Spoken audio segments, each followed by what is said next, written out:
de la economía, vamos a hablar de lo que está sucediendo con la deuda pública, con la deuda privada, con los dólares, con la emisión de pesos, y para eso estamos con la analista experta Regina Martínez Rieke. ¿Cómo estás, Regina, querida? ¿Cómo te va? Buen día. Hola, buen día, ¿cómo estás, Indalecio? ¿Qué tal? Todo bien, gracias. Bueno, hay muchas novedades o están sucediendo bastantes cosas en el medio de la pandemia relacionado a las finanzas del país, ¿no? Así es, así es. Hoy es un día bastante importante porque a las 2 de la tarde va a entrar a tratarse en el Senado el proyecto de ley para dar igual tratamiento a los bonos en dólares, a los bonos soberanos en dólares con ley local. Y hoy también es un día clave porque es el día en el que se vence, digamos, la prórroga para el pago del cupón de los bonos discount, que son bonos emitidos en el 2005, entonces que eso engrosaría, digamos, el monto en el cual estamos en default. ¿Cuál es la diferencia entre, digamos, los cupones que no se pagaron en abril de los globales y estos cupones? Básicamente la ley, que los bonos emitidos durante la era Macri tienen cláusulas, digamos, que son más beneficiosas para el país y no para los acreedores, que estos bonos que son los bonos emitidos, digamos, en el canje del 2005. Eso no tiene que ver con un tema, digamos, en sí de quién eran los gobernantes, por las dudas lo aclaro, sino con un tema de cómo fue variando la arquitectura, digamos, financiera internacional.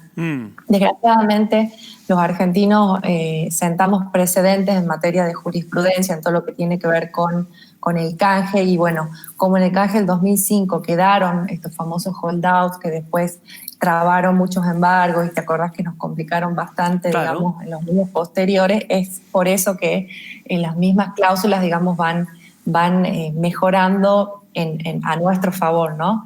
Pero bueno, dicho sea esto, todavía la fecha límite impuesta por el gobierno para lo que tiene que ver con el canje de la deuda en dólares ley extranjera, que son arriba de 60.000 millones de dólares, vence, digamos, el 4 de agosto. Así que hoy a las 5 de la tarde va a hablar el ministro de Economía, Guzmán. Entonces ahí nosotros estamos esperando que nuevamente dé una nueva prórroga, dado que la fecha de emisión, digamos, de los nuevos bonos del canje es el 4 de septiembre, o sea que me parece que un poco de antemano, previendo que quizás no acordaban en las fechas pactadas, es que se ha previsto esto, ¿no? Vos fíjate, Alessio, que sí, la diferencia es mínima. Eso dicen todos, ¿no? Todos los analistas, que la diferencia es muy poquita, que no se entiende demasiado el motivo por el que no se termina llegando a un acuerdo. Se hablaba de 1.000 millones, ¿verdad? Una diferencia que en el marco de la deuda no es nada. Exactamente, sí, son 1.000 millones adicionales que este gobierno debería pagar, y durante, digamos, los 9 años del nuevo flujo de bonos, claro, serían 3.000 millones de dólares adicionales aproximadamente. Todo depende de un poco de los cálculos que se hagan, pero la verdad que la diferencia es corta, porque son, si uno se pone a ver en el valor presente de cada uno, digamos, del promedio de los bonos, son $3 por bono. Y bueno, claro, ahí esto es una negociación, y el tema es que ambas partes tienen que ceder. Entonces, lo que yo creo hasta ahora es que qué amenaza es más creíble. A ver, a ninguna de las dos partes le conviene un default. Lo que pasa que el soberano desde abril viene diciendo que es la última oferta, que es la oferta final, y al mes la vuelve a mejorar, la vuelve a mejorar, la vuelve a mejorar. En realidad, digamos, desde el sistema financiero se esperaba que se empiece una negociación en torno a 50 y que cierre, digamos, más alrededor de los $55. O sea que la oferta inicial hecha por el ministro Guzmán realmente iba a tener muy poca aceptación en $40 promedio. O sea que el tema ahora es en un plano de la política. Claro. Yo creo hoy que el tablero, digamos, se ha inclinado a favor de los bonistas, porque los 3 principales grupos de acreedores, que antes actuaban de forma, digamos, independiente, incluso con asesores independientes y con propuestas diferentes, ahora se unificaron. Y en un comunicado que lanzaron el fin de semana, ellos, establecen que ya tienen el 50%, digamos, de las tenencias de uno de los bonos, de un grupo de bonos, y el 60% de las tenencias del otro grupo de bonos. Con lo cual, sería inviable para Argentina llegar a un acuerdo sin este grupo de acreedores que de 3 se convirtió en 1. Entonces, desde ese punto de vista, me parece que la negociación, digamos, está a favor de ellos. A ver, ellos no son fondos buitres, no es la misma situación que en 2010, y la verdad que no tienen ningún tipo de interés de ir a litigar en los tribunales, digamos, de Estados Unidos, que además eso es muy, muy costoso. Y no te olvides que nosotros estamos en un mundo de hiperliquidez global. ¿Qué significa esto? Lo mismo que está haciendo Argentina, que está emitiendo, digamos, muchísimo dinero para financiar esta crisis que estamos viviendo, que es una crisis global, lo están haciendo los demás países. Claro. Toda esa inyección de dinero hace que haya como una burbuja en los precios, entonces los precios de todos los activos estén un poco inflados, y con eso, en lo que tiene que ver con deuda, lo que es precio y tasa de interés se mueve de forma inversa. Entonces, si suben los precios de la deuda, bajan la tasa de interés.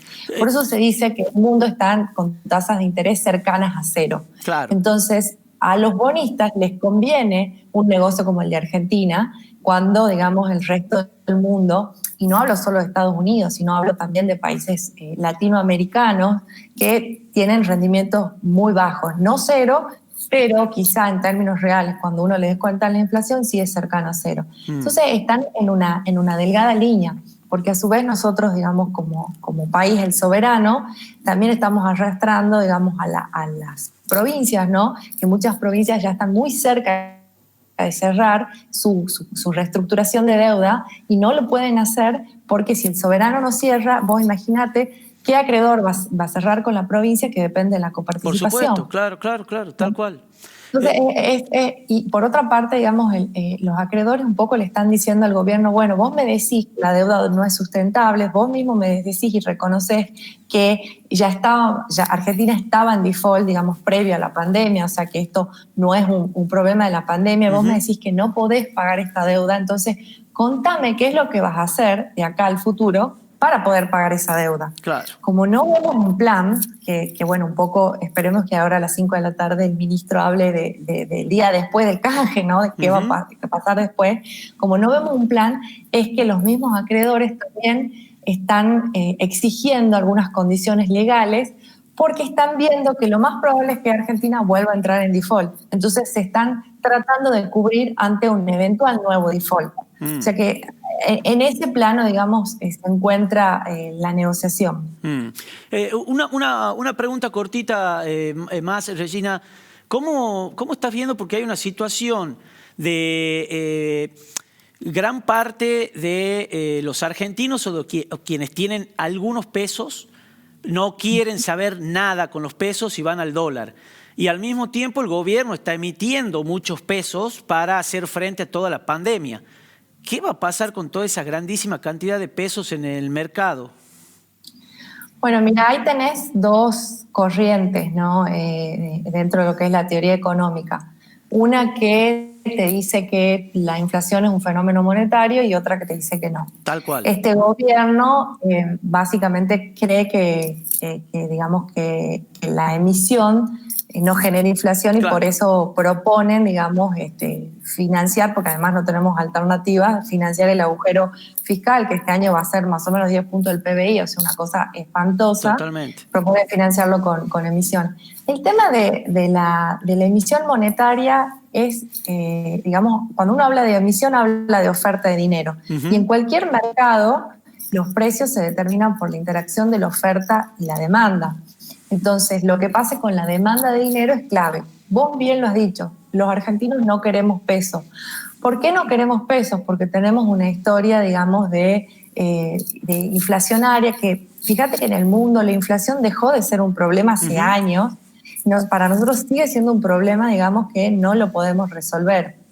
Entonces, bueno, lo que yo creo es que en algún momento, digamos, cuando empiece a reactivarse definitivamente la economía, va a haber una mayor presión inflacionaria, no sé si al nivel de una hiperinflación, porque en general las hiperinflaciones vienen atadas a un salto del tipo de cambio. Claro. Entonces lo que hay que monitorear muy de cerca es qué pasa con las reservas. Y ahí estamos un poquito complicados, porque vos fíjate que la actividad económica está cayendo, como la actividad económica está cayendo y con la devaluación, digamos, del peso, las importaciones, o sea, están cayendo y las exportaciones están aumentando. Sí. ¿Qué quiere decir esto? Que hay un superávit de la balanza comercial, o sea, que le vendemos más al mundo de lo que el mundo nos vende a nosotros. Claro. Pero eso, que es un concepto económico, no se traduce a lo financiero, que sería la acumulación de reservas. ¿Por qué?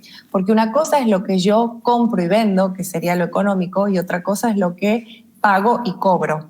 Entonces, como hay expectativas de devaluación del dólar oficial por la brecha cambiaria que está en máximos históricos, ¿qué termina pasando? Los exportadores tratan de evitar la liquidación de esas exportaciones, entonces no ingresan los dólares, y por otro lado los importadores, como ven que el costo de reponer los bienes importados va a ser cada vez más alto por el tipo de cambio, tratan de pagar cada vez más la cantidad de esas importaciones. Entonces, lo que es un superávit en términos, digamos, económicos, no está siendo un superávit en términos financieros, no estamos acumulando dólares, claro, o estamos acumulando muy poco. Entonces, eso es algo que hay que seguirlo muy de cerca para, digamos, saber qué va a pasar justamente cuando los pesos estos empiecen a inyectarse de lleno en la economía. ¿Qué pasa con la tasa de interés? Bueno, de la interacción, digamos, de todas las variables macro.